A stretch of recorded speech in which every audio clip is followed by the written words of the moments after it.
আপনাদের জন্য একটা সুখবর নিয়ে আসছে। সুখবরটা হলো, আপনি জানেন আমি এর কয়েকদিন আগে এই মাঠে বক্তব্য দিয়ে গিয়েছে, আবারও চেয়ারম্যান সাহেবের নির্দেশে আমাকে এখানে আসতে হয়েছে। এখান থেকে আমি নাঙ্গলকোট যাব।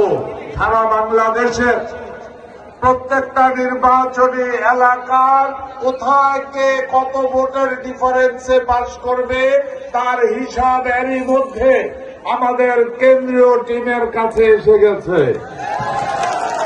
আপনারা জেনে খুশি হবেন, লাকসাম মনোরঞ্জ সিট আপনাদের এই সিটে বিপুল ভোটের ব্যবধানে ধানের শীষ পাস করবে। এখন আপনাদের কাজ কি? আপনাদের কাজ একটাই, এই ভোটকে বাড়াইতে হবে। যত ভোটের পার্সেন্টেজ বাড়াইবে ভালো কিছু পাওয়ার সম্ভাবনা এত বাইরে যাবে। ভোট বাড়বে, কেউ কথা কর না, বাড়বে রে। ওকে, আইয়েন। অনেকেই কয়, আমি বক্তৃতায় শুনতেছি, কয় কিছু লোক কেউ বোরকা ভরবো, কেউ শাড়ি ভরবো, তারপরে কেউ হেজাব পরবো, কেউ ধান চুরি করবো। ভাই, কথা পরিষ্কার, এনে আপনারা যারা আছেন, আমি নিজেও কৃষকের ভূত। আমরা জানি ফৌজদার উন্দুরে কাইটা কাঁতার মধ্যে ঢুকাই দিও। ধান দাওনের পরে গীতা করি ছোট্ট একটা খন্তা লইয়া ঘুরিয়া ঘুরিয়া কাটাতে ধান দিবাই ঘুরে লাই।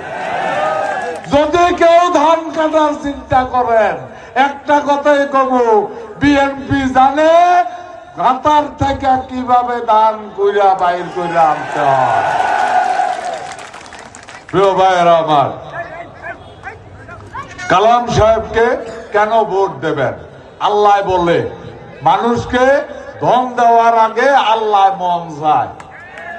কঞ্জুসের ধন দেয় না, দেখতেন খাড়াইশ লোকের ধন দেয়নি, দেয় না, দেয় না, দেয় না, বুঝছেন? হিদল বা কঞ্জুসের আল্লাহ ধন দেয় না। এই লোকটারে যেমন আল্লাহ ধন দিছে সেরকম মনও দিছে, ঠিক কিনা? আপনারা এলাকার মানুষ, আর কিন্তু আপনারা ভালো জানেন কিও, তাই না? খাইছে আর কেউ একটা কলেজ বানাইতে, ওটা হাই স্কুল কি না করছে বেড়াইগা, কি না করছে? আল্লাহ যখন টেয়া দিছে ওরা বন্ধ দিছে। ভাই একটা জিনিস পরিষ্কার, এমপি যদি আপনারা নির্বাচিত করেন, ইনশাল্লাহ 12 তারিখ এমপি নির্বাচিত হবে। কালাম সাহেব এমপি নির্বাচিত হলে অন্তত আপনাদের আগে যারা এমপি হয়েছে, কেউ একবার হালায় খায়, একবার হমুন দিয়ে খাইছে, একবার হালায় খাইছে, খাইছে না? পরিষ্কার, এই লোকও খাওয়ার দরকার নাই। আল্লাহ এই লোকের এনাফ দিছে, উনার কোন হালা মন দিয়েও খাইতো না। বিয়ে করছে তো নাই জানি না, এই এলাকা বিয়ে করছেন নি কোন? ও কইলে তো হালা দিয়ে নাই, আল্লাহ বাঁচাইছে। আর থাকলেও খাইতো না, কারণ হেমিয়ার হেডও গিগা নাই। প্রিয় ভাইয়েরা আমার, বক্তব্য শেষ প্রান্তে এসে একটি কথাই বলবো, শত্রুকে ছোট করে দেখা উচিত নয়। ইলেকশনের দিন যত তাড়াতাড়ি সম্ভব ভোটার কেন্দ্রে আমরা সবাইকে চলে যেতে হবে এবং ভোট দিয়ে ওখান থেকে আসা যাবে না, অবস্থান নিতে হবে। ভোট গড়ে বিজয় মিছিল নিয়ে প্রত্যেকটা কেন্দ্র থেকে বেরিয়ে আসবো ইনশাআল্লাহ। আরো আপনাদেরকে জানিয়ে দেই, এই কুমিল্লাতে অনেকে অনেক স্বপ্ন দেখছে। আমরা বিভিন্ন জায়গায় বিএনপি এত বড় দল, দুই একজন করে ভাবতে তো বেশি থাকতেই পারে। ও মাগো, এক গ্রুপের দিয়ে মোচের পাইতে সরিষার তেল লাগায়। আরে কত জায়গা ছিল, এই ধানের ছড়া, এটা বাজাল ধান, সহজে জরুরি না জিনিস না। এই যে হেমিয়া ধানের ছড়া লই আইছে, মুরব্বী টিভি জানছে সিটে আসেনি, আসেনি সিটা, ওগা সিটও নাই। আমি তাদেরকে বলছি যে ভাই মুছে ঘি মাইকেন না, লাভ হইতো না।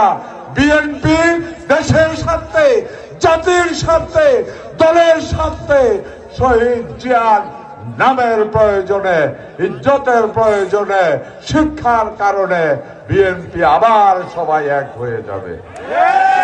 গেছে না? সবখানে এক হয়ে গেছে। নাঙ্গলকোট আমি এক হয়ে গেছে, এখান থেকে ওইখানে যাব। আপনারা দোয়া করবেন, ইনশাল্লাহ ইনশাল্লাহ ইনশাল্লাহ 12 তারিখ নির্বাচনে কুমিল্লার প্রতিটি সিটে বিএনপি বিপুল ভোটে জয়লাভ করবে। ভালো থাকেন আপনারা। বাংলাদেশ জিন্দাবাদ, জাতীয়তাবাদী দল জিন্দাবাদ, ধানের শীষ জিন্দাবাদ। 12 তারিখ সারাদিন ধানের শীষে ভোট দিন।